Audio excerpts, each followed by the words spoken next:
Assalamualaikum warahmatullahi wabarakatuh. Bismillahirrahmanirrahim. Alhamdulillahi rabbil alamin. Wabihi nasta'inu ala umuri dunya waddin. Wassalatu wassalamu ala sayyidil mursalin. Nabiyina Muhammadin wa ala alihi wa ashabihi ajma'in. Rabbi shrah li sadri wa yassir li amri wahlul 'uqdatam min lisani yafqahu qawli. Allahumma zidna ilman warzuqna fahma. Allahumma a'inna ala dzikrika wa syukrika wa husni ibadatik. Allahumma habib ilaina al-iman wa zanhu fi qulubina wa qiril kufra wal fusuqa wal isyan waj'alna minar rasyidin. Allahumma rabbana atina min ladunka rahmah wa hayyi' lana min amrina rasyada. Rabbana hab lana min azwajina wa dhurriyyatina qurrata a'yun waj'al muttaqina imama. Rabbana ighfir lana wa liwalidina wa limasyayikhina wa li asatidatina wa li ikhwanina wa akhwatina wa li aqribaina wa liman lahu haqqun alaina wa liman nahsan lebih ma'ruf innaka antal ghafurur rahim. Bapak Ibu yang berbahagia, alhamdulillah pada kesempatan sore hari ini kita bisa melanjutkan kembali pengajian sore ngaso di kesempatan hari ini. Semoga Allah Subhanahu wa Ta'ala berkenan memberikan rahmatnya, memberikan hidayahnya, bimbingan kepada kita semuanya, sehingga kita bisa mengisi waktu-waktu kita, mengisi kesempatan-kesempatan kita dengan bekal terbaik, dengan amal terbaik, dengan aktivitas yang bernilai di sisi Allah Subhanahu wa Ta'ala, bernilai kebaikan yang akan dijanjikan pahala di hari kiamat kelak. Shalawat salam kita sampaikan untuk Rasulullah Shallallahu Alaihi Wasallam beserta keluarga dan para sahabatnya serta para pengikutnya yang istiqomah dalam ajaran agamanya.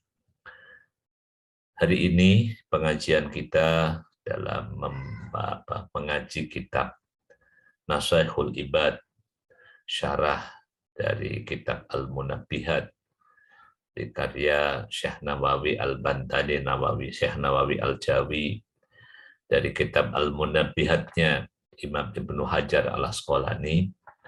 Insya Allah kita akan mengaji di bab as-sulasi pada makalah yang ke-13. Ini sayangnya di PDF yang saya dapatkan tidak mendapatkan PDF yang lengkap. Tapi insya Allah sebagian ya masih terbaca lah di PDF yang ditampilkan di layar Zoom. Bismillahirrahmanirrahim. Wal maqalatu salisatu asyarata.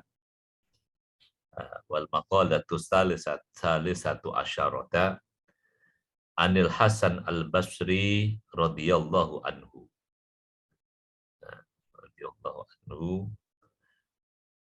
Wa huwa min akabiri tabi'in.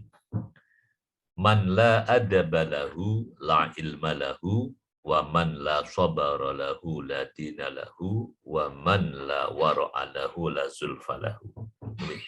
Kalau kalimat yang ada di yang ada di PDF hanya kalimat wa anil Hasanil Basri man la adaba lahu la ilma lahu wa man la sabara lahu la dina lahu wa man la wara'a lahu la zulfa lahu.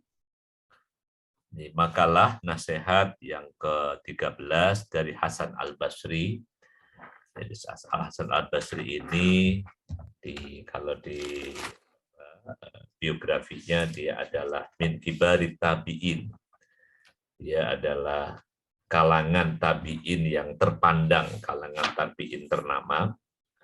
Al-Hasan Al-Basri yang dikenal dengan Abu Sa'id.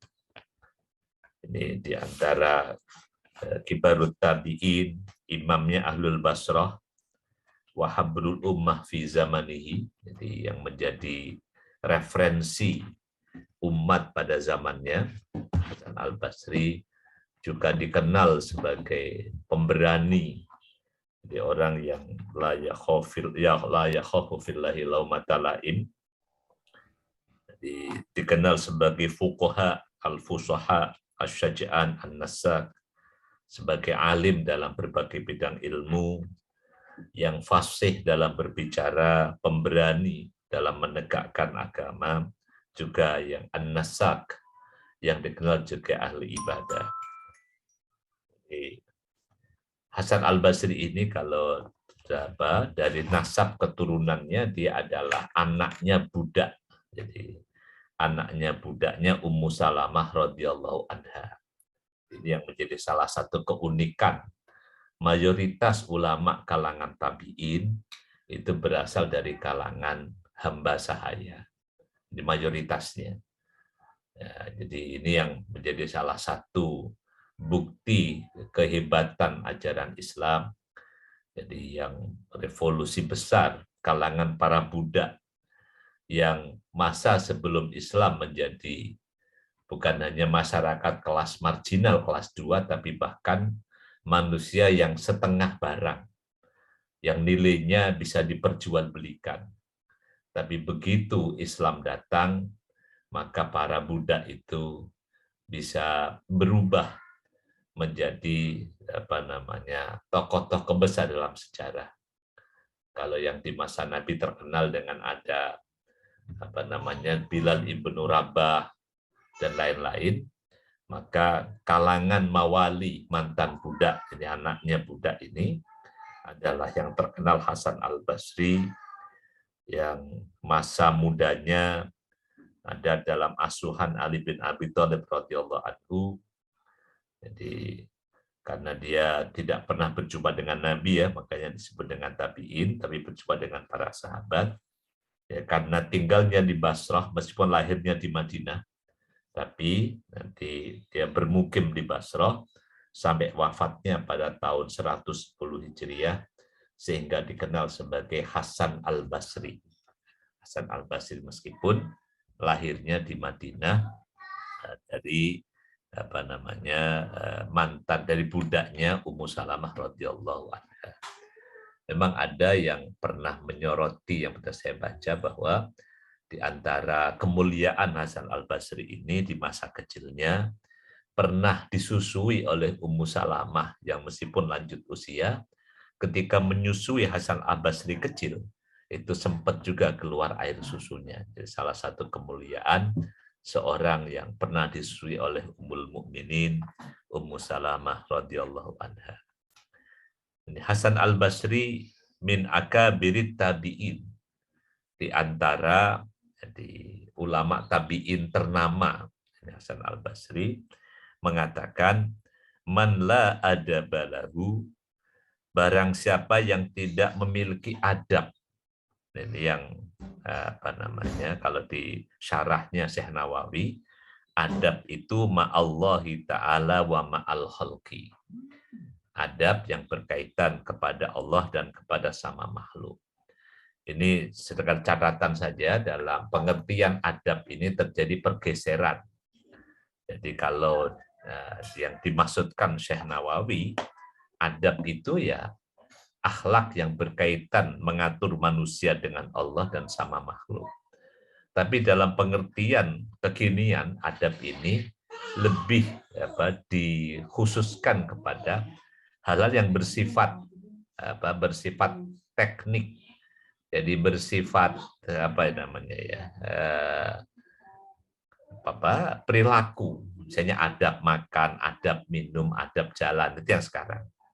Ya, padahal kalau dalam penjelasannya Syekh Nawawi ini ya, lengkap, mencakup hubungan kepada Allah, hubungan kepada sama manusia. Bahkan misalnya dalam istilah yang dipakai, jadi kalau di masa dulu, jadi orang guru itu namanya mu'addib. Guru itu mu'addib, jadi yang mengajar adab kepada manusia. Jadi mengajarkan akhlak, mengajarkan agama, mengajarkan ibadah, ini namanya mu'addib.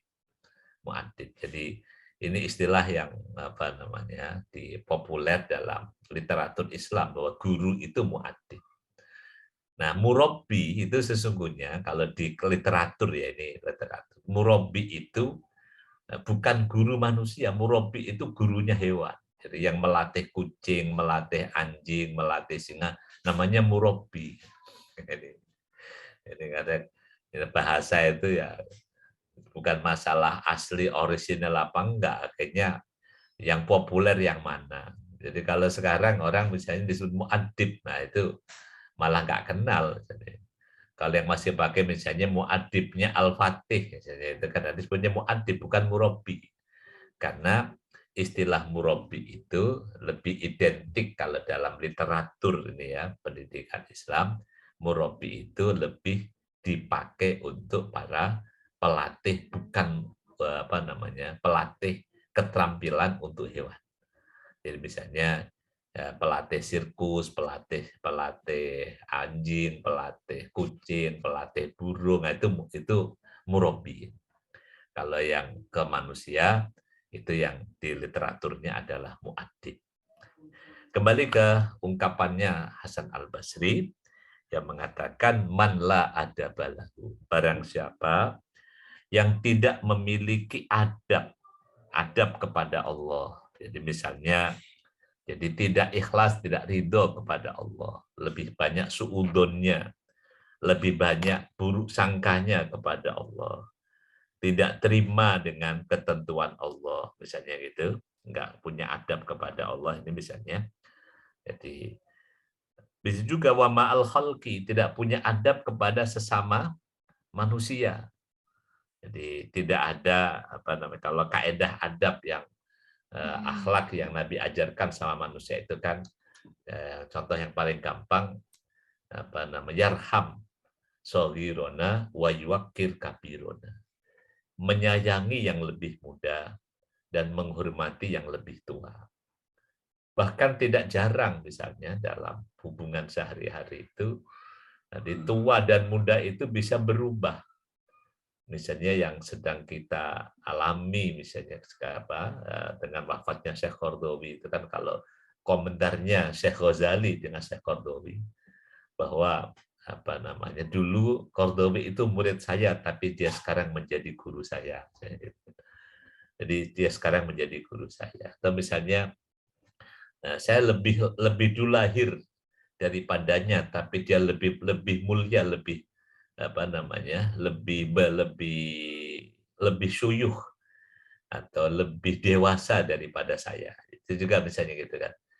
Memang saya lebih lahir lebih duluan, tapi dia lebih dewasa dari saya. Jadi tentang apa namanya, hubungan ini ya, hubungan yang kalau kaedah dalam pergaulan sama sesama itu kan ya, mencintai yang lebih muda, menghormati yang lebih tua. Itu kaedah. Nah, prakteknya kan, karena manusia itu kan ya, ada jenjang siapa duluan hidup, siapa duluan lahir. Maka nanti anak muda bisa menghormati lebih tua, ya harus dicontohkan dengan orang tua yang menyayangi yang lebih muda. Karena yang tuh lebih tua itu lebih duluan tahu daripada yang muda, harusnya kan gitu prakteknya. Itu misalnya kaidah dalam adab ma'al khalqi. Yang kalau dalam surah apa itu Al-Qur'an di adab ma'allah ma'al khalqi ini ya, yang disebutkan satu surah Al-Hujurat gitu ya. Mulai di ayat pertama firman Allah, bismillahirrahmanirrahim, ya ayyuhalladzina amanu la tuqaddimu baina yadayillahi wa rasulihi wattaqullah. Sampai nanti bagaimana adab kepada sesama, perintah maupun larangan yang ada. Itu sampai kepada adab sama-sama sesama manusia. Inna khalaqnakum min dzakari wa unsa, dan seterusnya. Itu kalau banyak yang menyebut bahwa surah Al-Hujurat adalah surah tentang adab sebagai manusia, baik kepada Allah, kepada Nabi, maupun kepada bahkan sesama manusia. Nah ini kata Hasan Al-Basri, man la adabalahu, orang yang tidak punya adab, ya la ilmalahu.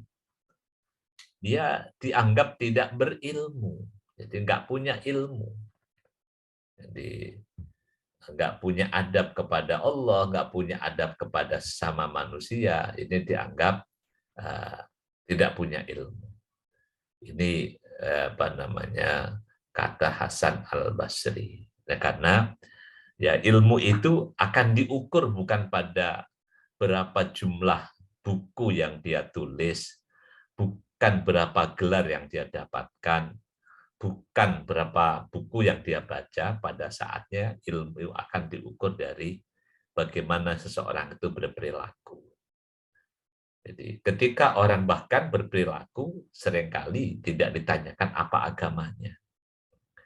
Jadi yang terkadang membuat sebagian orang terpesona dengan kalangan non-muslim yang misalnya berperilaku indah pada saat misalnya mendapati kaum muslimin yang perilakunya kurang indah, misalnya itu kan akhirnya ya ini Hasan Al-Basri menjadikan ilmu itu sebagai indikator, sebagai alat untuk menaikkan martabat satu umat, bahkan nilai manusia pada ilmu, dan ilmu itu tercermin dari adabnya, dari akhlaknya. Jadi kalau kata adab yang sekarang ya lebih pada akhlaknya itu. Kalau untuk pemaknaan sekarang ya, karena ada tadi penyempitan bahasa, kata adab di masa kini itu lebih dimaknai sebagai hal-hal yang bersifat teknis. Jadi adab makan, adab minum. Oke, itu frasa pertama. Nah, lalu frasa keduanya, waman la sabara la dinalahu. Kata Al-Basri, waman la sabara, waman la sabara, barang siapa yang tidak bersabar, yang tidak punya kesabaran, ala tahammulil balaya, dalam mengemban, dalam menanggung derita, al-balaya, kalau kalimatnya syarahnya Syekh Nawawi. Jadi barang siapa tidak sabar menanggung derita, wa adal khalqi, dan tidak sabar menghadapi keburukan sesama manusia. Jadi orang nggak sabar, wa ala masyaqqati ijtinabil ma'asi, tidak sabar atas beratnya menjauhi maksiat, wa ala ada'il faraid, dan tidak sabar dalam melaksanakan kewajiban, maka la dinalahu, ini dalam cakupan makna sabar yang sering kita bahas ya. Ini yang menjadi salah satu poin penting, bahwa orang baik bukan hanya orang yang bisa berbuat baik, tapi dalam makna ini orang baik adalah orang yang memiliki daya tahan dalam menghadapi keburukan orang lain. Jadi yang apa namanya, akhlak kenabian kan gitu kan. Jadi bagaimana membalas keburukan orang-orang Makkah misalnya Nabi dengan tetap memberikan cinta yang subhanallah kan. Cinta tulus Nabi kepada Makkah, meskipun ditawari berkali-kali malaikat untuk menghancurkan Makkah, warga Makkah, karena durhakanya pada Nabi, tapi Nabi selalu berharap agar dari anak cucu mereka akan lahir generasi yang beriman kepada Allah Subhanahu wa taala. Maka sampai dalam doa Nabi ketika sampai ke Madinah begitu kan. Jadi doanya, ya Allah, cintakan aku Madinah sebagaimana cintaku kepada Makkah, bahkan 2 kali lipat cintaku kepada Makkah. Jadi kesabaran menghadapi keburukan. Ini apa namanya, yang menjadi poin penting. Jadi kalau dalam kepemimpinan, jadi dalam kedewasaan, makanya dalam istilah apa itu di filosofi Jawa, menjadi pemimpin, menjadi orang tua, itu yang harus jembar dadane, jeru penggali. Jadi apa namanya, memiliki lapang dada, bukan untuk menerima kebaikan saja, tapi yang justru sangat penting adalah berlapang dada atas keburukan orang lain. Bukan ridho dengan keburukan, tetapi siapa namanya, memaklumi keburukan itu untuk dilakukan perubahan. Nabi bisa memaklumi keburukannya orang-orang kafir Makkah, tapi Nabi, nah itu kan, dengan fa innahum la ya'lamun. Jadi memaklumi karena mereka begitu karena belum tahu.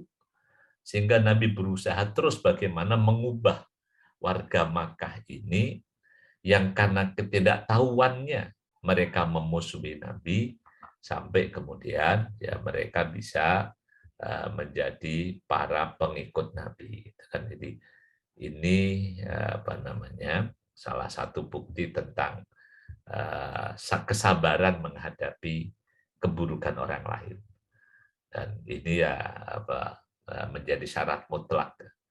Nah, kalau kita maunya orang itu baik semuanya ya nggak ada pekerjaan penting gitu. Jadi kesabaran kalau Syekh Nawawi menjelaskannya adalah sabar ala tahammulil balaya, memikul beban, menahan derita wa adal khalqi. Yang kalau dalam kalimat dakwah seringkali diungkapkan ungkapannya Hasan al-Banna yang mengatakan kunu kasyajaril musmir, jadilah kalian sebagai pohon berbuah yarmunahu bil hajar, mereka melempari pohon buah itu dengan batu, tapi wayar mihim bisama, pohon itu melempar para pelemparnya dengan menurun. Jadi mungkin bapak-bapak ibu-ibu belum kenal. Wallah alam bisawab. Jadi ini tentang kesabaran ya, yang kita udah sering membahas, tapi dan ini harus berlatih. Dan kalau dalam teori Al-Quran, sabar itu ya harus dengan wasbir wa ma sabruka illa billah. Bersabarlah, kamu tidak akan sabar kecuali dengan pertolongan Allah Subhanahu wa Ta'ala. Jadi ini ya, orang yang tidak sabar, kata Hasan al-Basri, la dinalah, maka dia tidak akan punya agama. Jadi enggak dinilai orang punya agama. Jadi ini kesabaran dalam salah satu ukuran agama. Tapi bukan berarti ini yang kadang-kadang orang mengartikan sabar dengan kelemahan. Ya enggak juga. Karena misalnya contoh orang selembut Abu Bakar radhiyallahu anhu. Selembut Abu Bakar. Itu kan juga ada sikap-sikap tegas yang luar biasa misalnya. Bagaimana tegarnya Abu Bakar ketika di perang Badar. Gimana tegarnya Abu Bakar ketika perang Uhud dalam melindungi Nabi. Sampai misalnya gimana tegasnya Abu Bakar ketika harus menghadapi kaum murtad. Jadi orang sabar itu jangan diidentikan dengan orang lemah, orang kelembutan itu pada saat yang lain bisa berubah menjadi setegar macan gitu kan.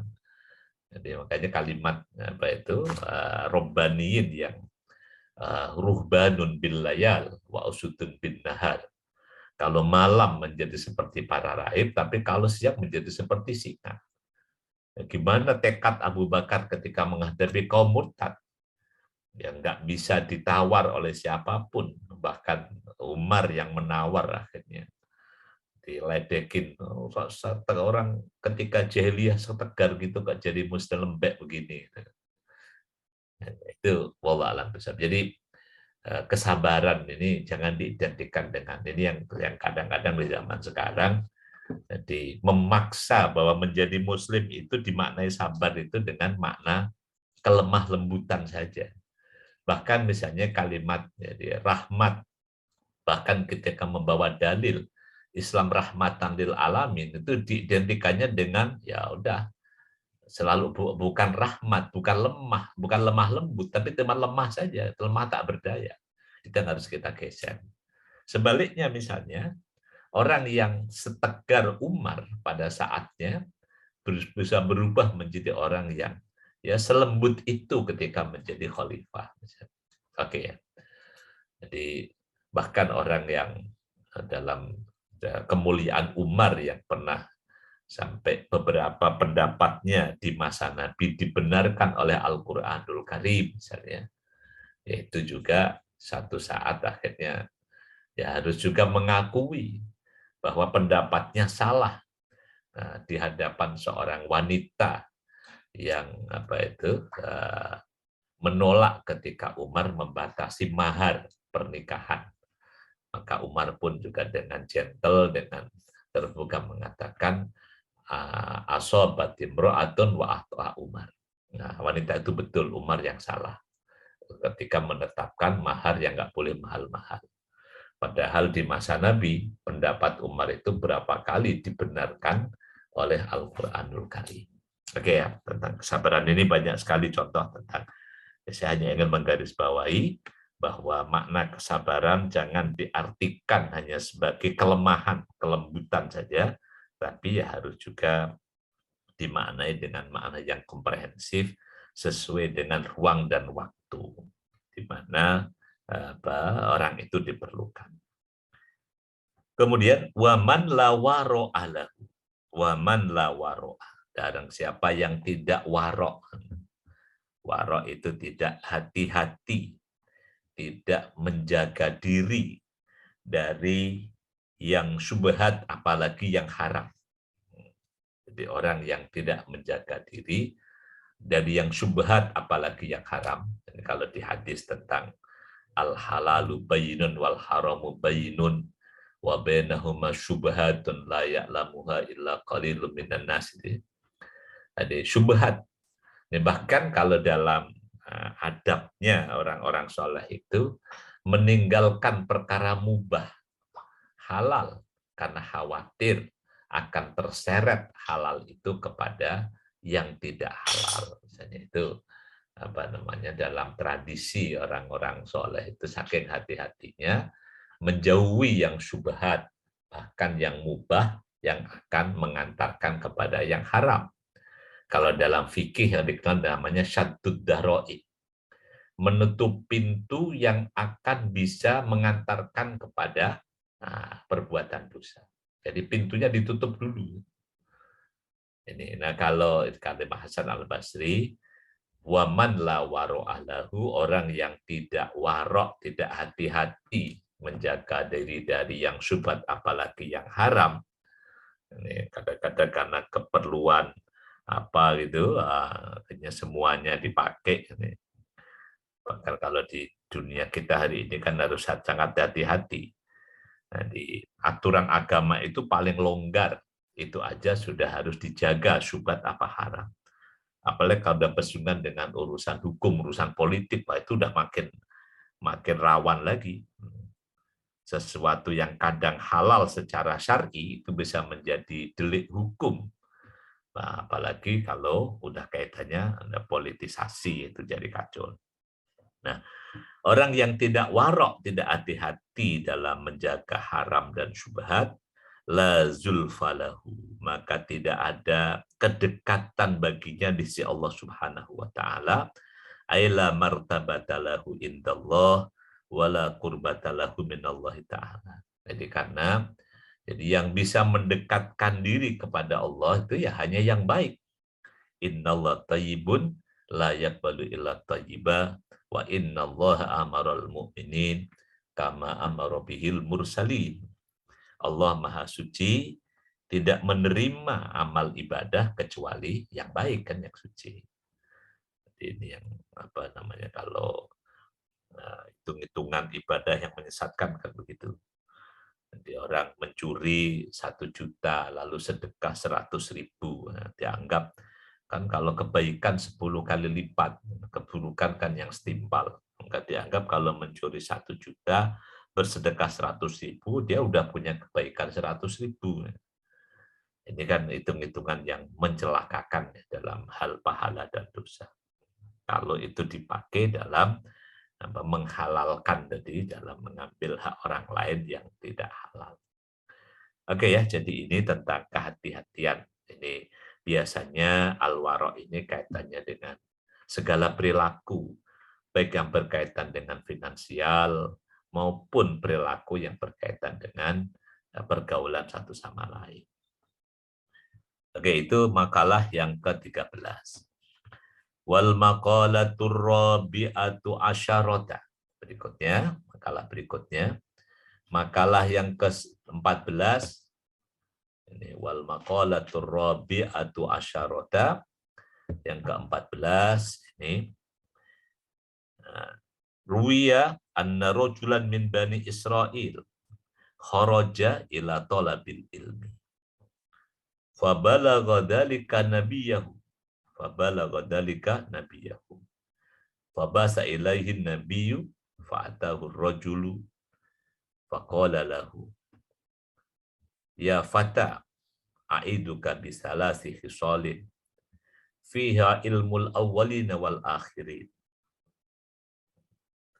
Jadi, apa, khafillaha fisri wal alaniyah wa amsik lisanaka anil khalqi la tadkuruhum illa bi khairin. La tudzakirhum la tadkurhum illa bi khairin. Wandur khubzakal ladzi ta'kuluhu hatta yakuna minal halali. Famtana al-fata anil khuruji. Kalau ada yang salah baca tolong diluruskan. Diceritakan makalah ke-14 ini, anna rojulan, ada ruwiya diceritakan anna rojulan, ada seorang pria min Bani Israel. Jadi kisah dari seorang pria Bani Israel, kharaja ila talabil ilmi. Pergi untuk mencari ilmu. Mencari ilmu. Fabalagha dzalika nabiyahu. Lalu cerita tentang anak muda, seorang pria Bani Israel mencari ilmu ini, pergi mencari ilmu sampai ke nabinya. Wa ba'asa ilaihi. Maka sang nabi itu mengutus seorang kepada rupa anak muda ini untuk datang. Fa'atahu. Lalu anak pria itu mendatangi nabinya. Jadi karena ini mendengar ada orang mau pergi, mau mencari ilmu. Lalu nabi yang diutus, Nabi Bani Israel ini ya mengutus orang untuk mendatangi orang yang mau pergi itu. Ketika datang, faqala, maka nabi itu menyampaikan lahu kepada pria ini, nabinya mengatakan, ya fata, wahai anak muda. Wahai anak muda. Jadi ini yang seringkali menjadi alasan bahwa yang belajar yang masih muda, kalau udah tua nggak belajar. Nah, itu kan idealnya. Tapi dalam Islam kan belajar itu sejak dari buayan sampai ke mau masuk liang lahat kan. Belajar sepanjang hayat. Ini yang seringkali jadi persoalan. Orang karena taunya belajar di waktu kecil, kalau udah dewasa, udah gede, nggak belajar lagi. Ya fata, wahai anak muda, ini aiduka, sesungguhnya aku menasihatimu bisalasi khisalin. Jadi, dengan 3 perkara. Fiha, 3 perkara ini, ilmul awwalina wal akhiri. Ini adalah ilmunya para pendahulu dan ilmunya orang datang kemudian. Oh, ini ilmu sapu jagat, ilmu 3 poin ini. Ayak fi kadzalika. Ilmu ini sudah cukup bagimu. Khafa ya khafu, la takhaf khaf. Khafillaha fis-sirri wal alaniyah. Pertama, ilmu pertama, takutlah, khafillah. Khafillah. Takutlah kepada Allah fis-sirri wal alaniyah. Baik dalam keadaan rahasia sendiri maupun dalam keadaan alaniyah, terbuka rame-rame. Takutlah kepada Allah fi halil khofa anin nas wa fi halid duhuri indahu. Jadi takut pada Allah dalam keadaan nggak kelihatan oleh sesama manusia maupun ketika bersama dengan sesama manusia. Ini standar takut kepada Allah ya. Jadi kalau rame-rame bersama dengan orang baik, insya Allah takutnya nunggu. Kadang-kadang kalau sendiri itu, makanya salah satu pesan penting kenapa kita kalau pergi-pergi diajarkan ngajak teman dan sebagainya, diantaranya agar bisa terhindarkan dari kemungkinan karena kesendirian itu. Jadi selain merasa keterasingan, bisa juga ini akan menimbulkan kemungkinan orang bisa kehilangan rasa takut kepada Allah karena merasa sendiri. Oke, ini standar ya. Nah, yang kedua, ini yang udah mulai dalam pergaulan, wa amsik lisanaka, dan tahanlah mulutmu. Tahan mulut, tahan ngomong. Ya, tahanlah mulutmu anin nasi, tentang manusia. Ini di zaman sekarang memang agak ini tantangan besar di era medsos, era media sosial ini.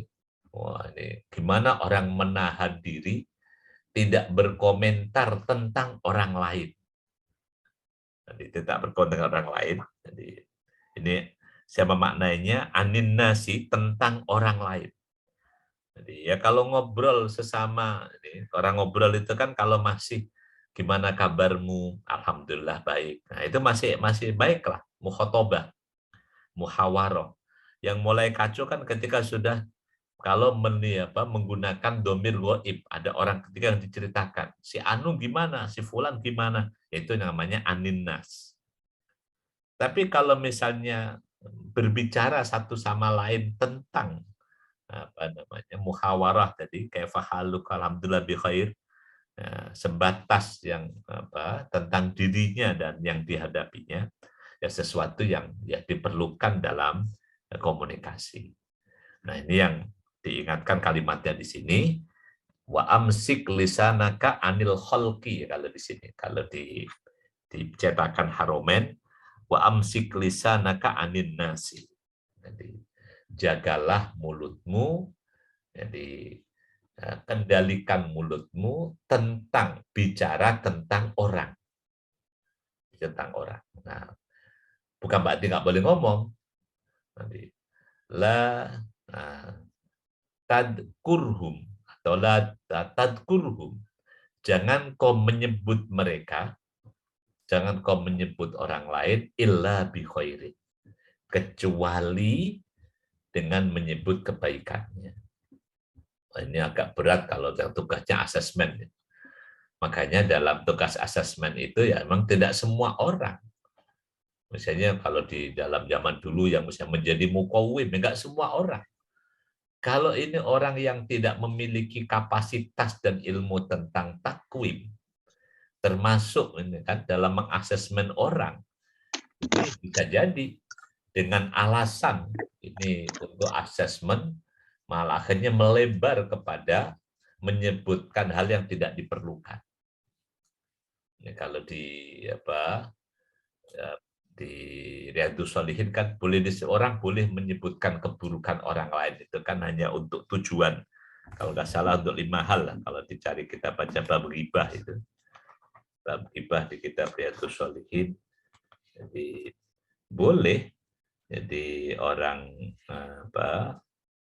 menyebutkan keburukan kalau memang ada tujuan yang lebih besar. Saya lihatin di 286. Ada diperbolehkan dengan tujuan lebih besar. Coba dilihat di kitab Riyadhus Shalihin sini kan, itu ada disebutkan. Jadi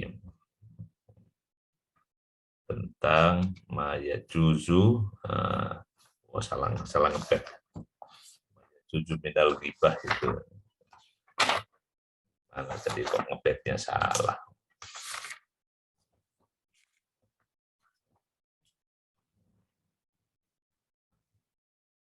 Musima il-ghibah 260. Ya, yang diperbolehkan dengan catatan gitu kan.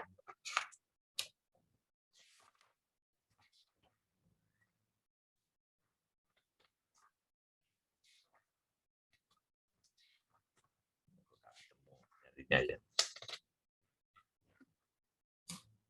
Nah, ini babu mayubahu minal ghibah, ini kalau di Riyadhus Shalihin di bab ke-256.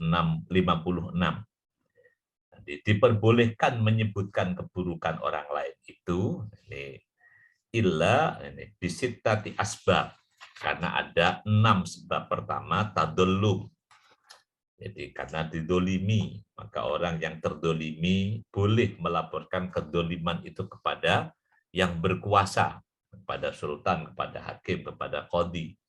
Jadi kedoliman kan hal negatif, keburukan, boleh diceritakan, tapi hanya kepada orang yang berkuasa, yang memberi solusi, bukan bikin polusi. Yang kedua, listi'anah ala taghyiril munkar, waratil ma'asi ila shawab.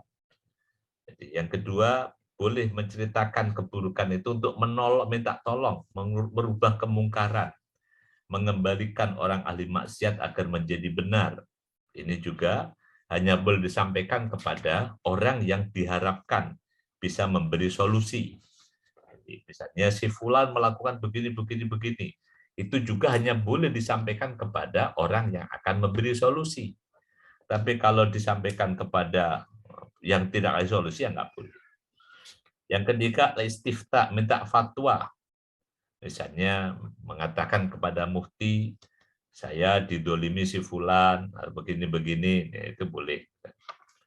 Kemudian yang keempat, untuk tahdirul muslimin minasyarri wa nasihatuhum. Untuk memperingatkan agar kaum muslimin terhindar dari keburukannya. Nah, ini misalnya dalam hal menceritakan biasanya keburukan orang yang mau ngajak bisnis, dikhawatirkan akan jadi korban penipuan, ini boleh. Jangan sampai menjadi korban penipuan. Itu boleh menceritakan bahwa si fulan itu tidak amanah dalam urusan muamalah misalnya. Yang kelima, yang diceritakan karena orang itu mujahirun bifisqihi au bid'atihi. Jadi menceritakan yang pelaku keburukan itu melakukan keburukannya sudah mujahir. Jadi udah terang-terangan, enggak sembunyi-sembunyi. Atau yang keenam, yang terakhir, takrif. Takrif, misalnya ya orang yang dikenalnya dengan sebutan yang kurang baik, misalnya ada al-a'raj, al-asom, al-a'ma, misalnya si buta dari gua hantu, misalnya itu kan si buta itu aib, tapi orang dikenal dengan si buta misalnya. Wallahu a'lam bishawab.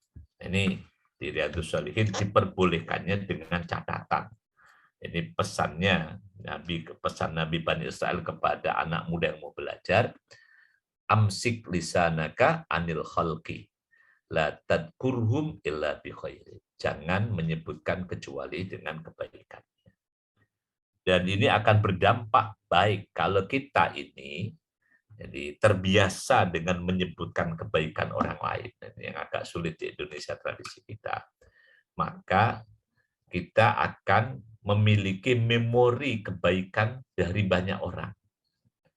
Dan memori kebaikan itu insya Allah akan membantu kita untuk mendapatkan inisiatif-inisiatif inspirasi kebaikan. Jadi makin banyak memori kebaikan yang kita terima dari banyak orang, kebaikan si fulan itu ini, kebaikan si fulan ini, itu diharapkan bisa menjadikan kita mendapatkan inspirasi berbuat baik. Karena seringkali orang pengen berbuat baik tapi nggak tahu dari mana mulainya. Maka bisa dibantu dengan cara mengingat kebaikan-kebaikan orang lain. Wallahu a'lam bishawab. Jadi ini pesan yang kedua. Yang ketiga, pesan dari nabinya kepada anak muda ini, yang ketiga adalah wandur khubzaka. Wandur khubzakal ladzi ta'kuluhu. Dan perhatikanlah. Dan perhatikanlah roti yang kau makan. Hatta yakuna minal halali. Sehingga roti yang kau makan itu hanya roti yang halal. Roti yang halal. Ini bukan hanya halal naturalnya, materinya, tapi juga halal nilainya. Bukan hanya halal bahannya, tapi juga halal cara mendapatkannya. Misalnya itu. Ini nasihat yang ketiga. Nah, ketika mendapatkan tiga nasihat ini, famtana al-fata anil khuruj, maka anak muda yang mau pergi mencari ilmu itu akhirnya cukup nggak jadi pergi mencari ilmu karena sudah mendapatkan ilmul awwalina wal akhirin, yaitu pertama takut kepada Allah dalam sepi maupun nyata, yang kedua menjaga mulut untuk tidak membicarakan orang kecuali dengan kebaikannya, yang ketiga adalah memperhatikan makanan sehingga hanya makan yang halal.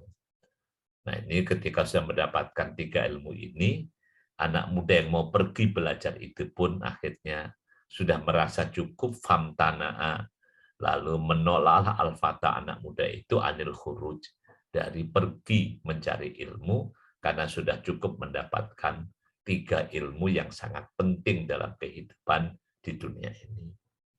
Ini makalah yang nasihat yang ke-14. Nah, kita lanjutkan berikutnya, wal maqalatul khamisatu asyarah. Wal maqalatul khamisatu asyarata. Dan makalah yang ke-15 itu juga yang ke-15 ini masih waruwiya anna rajulan min bani Israel. Ini juga masih dari cerita Bani Israel. Cerita dari Bani Israel. Kok ini cerita Bani Israel? Ya boleh-boleh saja. Coba kalau kita baca di awal Sahih Muslim itu kan, tentang meriwayatkan dari Bani Israel, malah haraj. Jadi silakan saja menceritakan dari Bani Israel, tapi jadilah tusaddiquh wa la tukadzibuh, ya enggak didustakan juga enggak dibenarkan kecuali nanti sampai mendapatkan penilaian kontennya itu memang benar atau konten itu salah. Ini objektif ya, dalam kita belajar dari mana saja, termasuk dari Bani Israel. Nah, dipelajari juga. Ruwiya anna rojulan, diriwayatkan ada seorang pria min Bani Israel. Dari Bani Israel, jamaah mengumpulkan salasina tabutan. Nah, salasina kalau dicetakan samanina tabutan.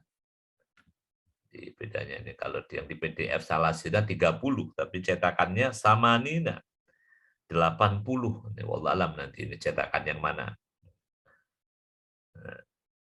Minal ilmi, jadi 80 tabut, tabut itu kotak ya.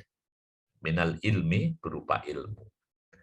Walam yantafi bi ilmi, dan orang itu sudah mengumpulkan 8 kotak ilmu, 8 kotak buku misalnya gitu kan, 8 rak buku, 80 rak buku.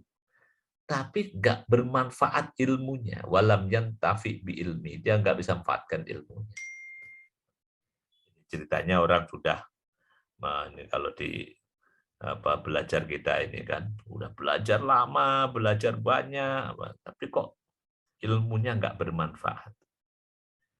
Fa'auhallahu ta'ala ila nabihi, maka Allah Subhanahu wa ta'ala memberikan wahyu, memberikan pesan kepada nabinya Bani Israel ini, agar an kulli hadal jami, jadi agar menyampaikan kepada orang yang sudah mengumpulkan 80 kotak ilmu. Nah, kalau sekarang jadi 8 rak buku ilmu misalnya, yang udah bukunya banyak. Katakan kepada orang yang sudah mengumpulkan banyak ilmu ini,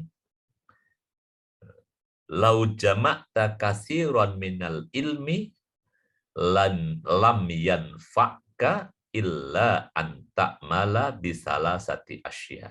Katakan kepadanya, lau jama'ta, seandainya engkau mengumpulkan kasiran minal ilmi, sebanyak apapun ilmu, lam yanfa'ka, enggak akan bermanfaat bagimu, illa antakmala, kecuali engkau mengamalkan bisalah sati asya, 3 perkara. Jadi ilmu itu sebanyak apapun nggak akan berguna kecuali kalau mengamalkan 3 perkara ini. Yang pertama, la tuhibbud dunya, la tuhibbid dunya. Jadi jangan mencintai dunia. Dunia itu nggak usah dicintai. Ai mata'aha wa zuhrufaha. Jadi kesenangannya dan kemewahannya. Tapi kalau dunia yang menjadi, kalau bahasa Al-Quran, yang menjadi qawamuddin, qawamul hayat, ya harus untuk nggak dicintai, tapi untuk dimiliki menjadi fasilitas. Yang kalau dalam surah Al-Nisa ya, tentang harta benda itu, harta kekayaan itu adalah qawam. Di surah An-Nisa ayat kelima. Wala tu'tus sufaha allati wala tu'tus sufa amwalakum allati ja'alallahu lakum qiyama. Wala tu'tus sufaha amwalakum allati ja'alallahu lakum qiyama. Amwal Allah terangkan sebagai qiyaman, sebagai pilar, sebagai sokok guru, sebagai penyangga kehidupan. Nah, kalau itu memang tidak dicintai, tapi harus punya. Karena fungsinya sebagai fungsi kiaman, penyangga kehidupan. Tapi kalau udah sampai ke hati, ya lain lagi. Cinta kan hanya di hati. Jadi kalau di manusiawi lah, bahwa manusia itu hubbus syahawati minan nisa'i wal banin. Nah, tapi kalau ini dalam ilmu agama, ya tidak untuk dicintai lah. Dia cukup dimiliki, dimanfaatkan. Jadi dunia itu dimanfaatkan karena falaisa bidaril mu'minin. Karena dunia itu falaisat, kalau di buku cetakan falaisat bidaril mu'minin. Karena dunia bukanlah rumah bagi orang-orang beriman. Dunia itu adalah ladang. Dunia itu fasilitas. Dunia itu adalah sarana. Jadi ya sarana yang diantaranya harus dibelanjakan. Nah, kalau dicintai kan, ini beberapa fundamental dalam ekonomi kita itu yang perlu kita geser. Jadi misalnya karena disuruh ngajar fikih muamalah itu ya, akhirnya mengkritik bahwa mau nggak mau bahwa prinsip muamalah kita ini yang karena menggunakan ilmu kapitalis liberal jauh dari pondasi Islam. Jadi pondasi Islam muamalah itu interaksi kita, social connection, hubungan kita sama manusia itu kan dalam rangka ta'awanu 'alal birri wa taqwa, kerjasama dalam kebaikan, ketakwaan, dan seterusnya kan saling bantu. Nah, begitu digeser menjadi profit oriented, mencari untung, wah ini kacau. Nah, misalnya ini kan orang jual beli, kalau dalam filosofi saling bantu, itu kan yang menjual bersemangat memudahkan agar para konsumen mendapatkan barang dengan mudah dan murah. Pembeli dengan semangat memberikan keuntungan kepada para penjual agar tidak merugi. Jadi kalau semangatnya gitu kan enak. Sampai seandainya misalnya pembeli merasa kok harganya kemahalan, maka dia bisa dengan lega hati, alhamdulillah hari ini bisa memberikan keuntungan yang cukup kepada penjual. Ketika penjual misalnya merasa dapat ternyata harganya kemurahan, maka karena prinsip dasarnya adalah membantu, maka dia bisa dengan syukur, alhamdulillah hari ini bisa memudahkan orang mendapatkan barang dengan harga murah. Jadi karena tadi prinsip dasarnya kalau dalam Islam itu ekonomi itu jadi muamalah, sosial connection, hubungan sama manusia itu adalah hubungan saling membantu. Nah, begitu bergeser menjadi cari untung, ini yang kacau balau. Sampai termasuk, nah untuk bilah mindalik kan kalau kita otokritik untuk hubungan kita. Nah, paling parah lagi ketika hubungan antara rakyat dan pemerintah, hubungan profit ya kacau lagi. Orang tua dan anak hubungannya profit, berantakan lagi. Nanti kalau suami istri hubungannya profit ya kacau lagi lah. Nah ini. Jadi dunia ini harus kita dudukkan bahwa dia adalah sarana, wadah, jadi fasilitas, sehingga ya fungsinya untuk memudahkan manusia dalam beramal soleh. Memang kalau melihat keajaran Islam ya memang harusnya kaum muslimin itu kaya raya, harus kaya-kaya lah. Karena misalnya dari rukun Islam yang 5 itu 2 itu mengharuskan orang kaya. Misalnya untuk zakat harus kaya, untuk haji harus mampu. Gitu kan. Nah, kalau kita ngomong fikih zakat, isinya fuqara masakin semua, bikin tomak. Gitu. Orang ngomong tentang belajar fikih haji, tapi fuqara masakin semua ya. Jadi sastra ya, jadi hayalan. Ini oke ya, jadi kita perlu jadi tidak untuk dicintai. Tapi perlu dimiliki menjadi fasilitas agar orang bisa beramal soleh. Oke, itu yang pertama. La tuhibbid dunya falaisat bidaril mu'minin. Oke. Al-fa'u littaklil. Karena dunia bukan taklil. Li anha laisat daru jazail lil mu'minin. Karena dunia bukan rumah balasan bagi orang beriman. Ini kalau syarahnya Syekh Nawawi. Jadi la tuhibbid dunya ay mata'i wa zuhrufa. Nah, laisat bidaril mukminin maksudnya laisat daro jazain. Laisat daru jazain. Karena dunia bukan tempat balasan. Makanya menjadi keliru menurut saya orang yang mengharapkan balasan amalnya itu di dunia. Menurut saya, nanti yang lain dia nggak tahu. Jadi misalnya orang bersedekah agar mendapatkan di dunia begini. Menurut saya kurang pas. Karena balasan dari semua amal seorang mukmin itu ya nanti setelah meninggalkan dunia ini. Kalau amal perbuatan sudah diminta balasannya di dunia hari ini, terus nanti kalau setelah dunia ini punya balasan apa? Karena kata Syekh Nawawi, fa inna darostawabihim, karena sesungguhnya rumah balasan mereka itu adalah al-jannah, adalah surga. Jadi kalau kita jadi kalau kita berbuat kebaikan kok nggak dibalas dengan kebaikan oleh sesama, ya kita nggak usah gerutu lah, nggak usah kok berkomentar, ya udahlah, ya kita serahkan itu. Semoga semakin utuh nanti balasannya di akhirat. Politisnya agak susah. Kok udah dibantu tapi diminta suaranya pemilu aja nggak keluar ya, jadi ganggu juga ya kalau gitu ya. Ya ini kita luruskan bahwa semua kebaikan kita ini kita jadikan investasi. Misalnya tentang kita membantu siapapun, maka kita berharap kepada Allah. Jadi agar Allah lah yang memberikan bantuan untuk kita.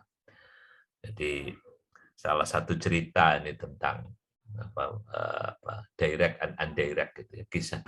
Kisah dua orang nabi. Jadi yang punya masalah masing-masing kan. Jadi kisah Nabi Yusuf ketika di penjara itu kan setelah selesai mentakwil mimpi. Mentakwil mimpi itu kan akhirnya pesan kepada yang selamat. Nanti jangan lupa sebutlah namaku di hadapan Sang Tuhan. Udhkurni inda rabbika. Karena langsung ngomong ke yang bersangkutan, maka fa'ansahullahu dzikra rabbi. Akhirnya fa'ansahu syaiton dalam surah Yusuf ya. Sampai akhirnya ya orang itu lupa kalau udah kerja ya nggak keingatan lagi dengan pesan Nabi Yusuf agar disebutkan namanya di hadapan sang raja. Itu kan dalam surah Yusuf ayat ke-42 ya.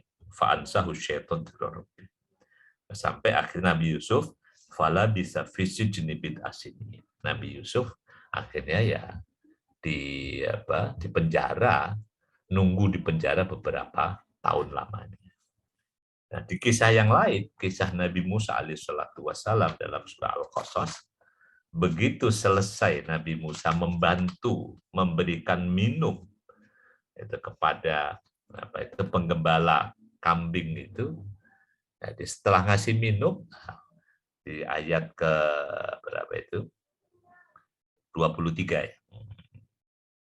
Jadi lalu ayat ke-24-nya setelah ngasih minum fasaqalahuma summa tawalla ila dilli. Jadi begitu habis ngasih minum kambing bantu menyelesaikan urusan orang, nggak ngomong apapun kepada yang dibantu. Tapi Nabi Musa langsung menuju ke bawah pohon, berteduh dan memohon kepada Allah, Rabbi inni lima anzalta ilayya min khairin faqir. Wallah alam bisawab. Jadi ini yang ya agak berat-berat ya, gimana ya. Jadi dalam pekerjaan-pekerjaan kita membantu orang, termasuk dalam tadi bab muamalah, ekonomi dan sebagainya. Saat kita dengan tadi semangat membantu orang, ya semoga saja sebagaimana hadis Nabi, wallahu fi aunil abdi, maka al abdu fi auni akhihi. Allah akan membantu hamba selama hamba itu mau membantu sesamanya. Wallahu alam. Kalau kita langsung berharap kepada yang dibantu, ya nanti kita bisa kecewanya panjang. Oke, itu yang pertama. Karena jadi balasan itu ya nanti di hari kiamat. Setelah dunia ini selesai, balasan beriman itu surga. Yang kedua, wala tusahibis syaitan. Wala tusahibis syaitan. Dan janganlah bersahabat dengan setan. Aitu bi antuti amrohu bimukhalafati amrillahi wa rasulih. Kata Syekh Nawawi, bersahabat dengan setan itu dengan mentaati, mengikuti perintah setan dan melanggar perintah Allah dan Rasul. Karena falaisa birafiqil mu'minin. Karena setan bukanlah temannya orang-orang beriman. Li anna syaitana laisa rafiqan lahum. Karena setan bukanlah rafiq, bukanlah teman pendamping bagi orang beriman. Nah, ini agak susah banget ini. Bukan gampang, tapi susah banget. Karena kadang-kadang jadi persahabatan itu kan dengan yang memiliki keserupaan. Begitu orang melakukan keburukan, maka dia akan semakin dekat kepada persahabatan setan.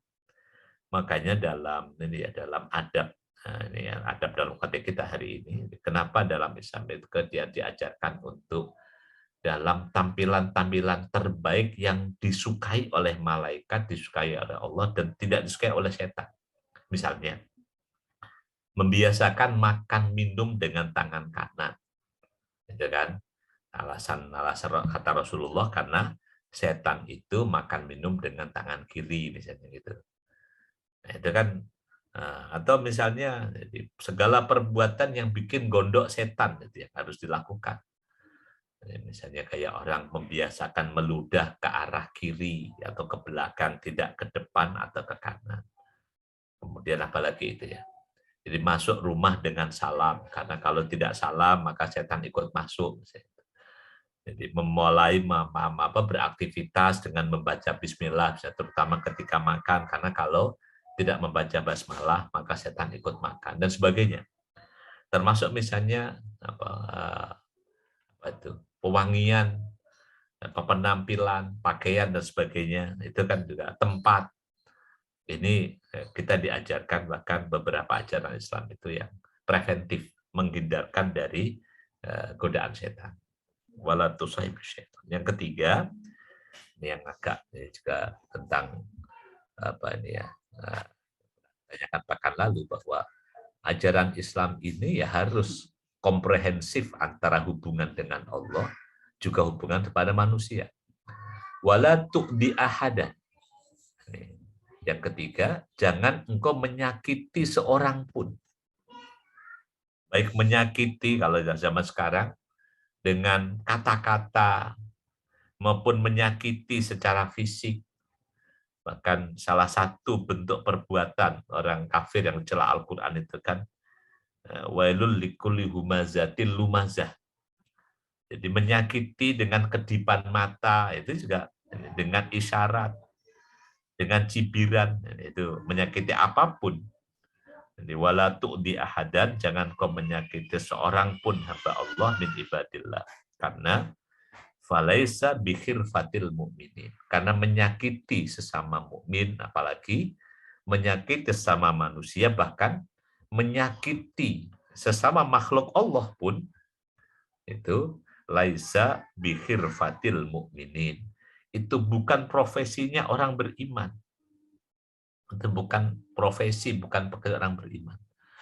Ini kadang-kadang jadi ironi ketika orang haji, itu ya, orang umroh di Makkah itu di tanah haram, takut mengganggu burung yang sedang makan. Tapi kadang orang nggak peduli mengganggu orang lagi sholat. Di tanah suci nggak mengganggu burung, misalnya, nggak mengganggu tanaman.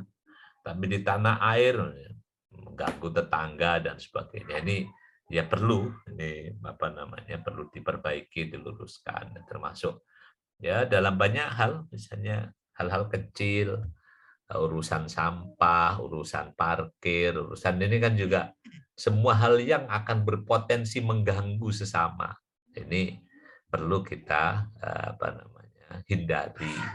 Kalau memang harus nggak bisa dihindarkan, ya perlu dikomunikasikan. Misalnya ya minta izin ke tetangga, minta izin ke apa, bisa ada sesuatu yang mungkin mengganggu mereka, misalnya. Wallah alam. Jadi ini pesan yang ketiga. Jadi wala tu'di ahadan, jangan menyakiti siapapun. Nah ini kalau kita pakai subhanallah dimanapun kita berada, jadi itu selalu mengambil sikap untuk tidak mengganggu, tidak menyakiti orang lain. Jadi, dan kalau dicerita di masyarakat Jepang misalnya, tradisi mereka sampai kemudian suka baca bukan karena mereka itu aslinya hobi baca, bukan. Aslinya mereka itu karena menghormati privasi orang, nggak boleh mengganggu orang lain. Agar tidak mengganggu orang ketika ada di zona publik, maka mereka menyibukkan diri dengan privasi, dengan membaca. Jadi kalau membaca kan nggak berisik, nggak mengganggu dan sebagainya. Itu yang saya pernah dengar begitu. Aslinya sih mereka bukan masyarakat suka baca juga, tapi ketika kemudian dari konsep untuk tidak mengganggu sesama, akhirnya mereka mengambil aktivitas tidak mengganggu dengan cara menyibukkan dengan membaca. Ya, ini pesan ketiga. Sudah jam 5:08. Sampai sini dulu ya, insya Allah. Sampai ke makalah yang ke-15, insya Allah. Pekan depan kita lanjutkan pada makalah yang ke-16. Semoga Allah memberkahi apa yang kita pelajari, dan semoga Allah memberikan kekuatan, taufik, hidayah, pertolongan kepada kita semuanya. Dan kalau ada yang mau ditanyakan, dipersilahkan. Ini saya tutup Facebooknya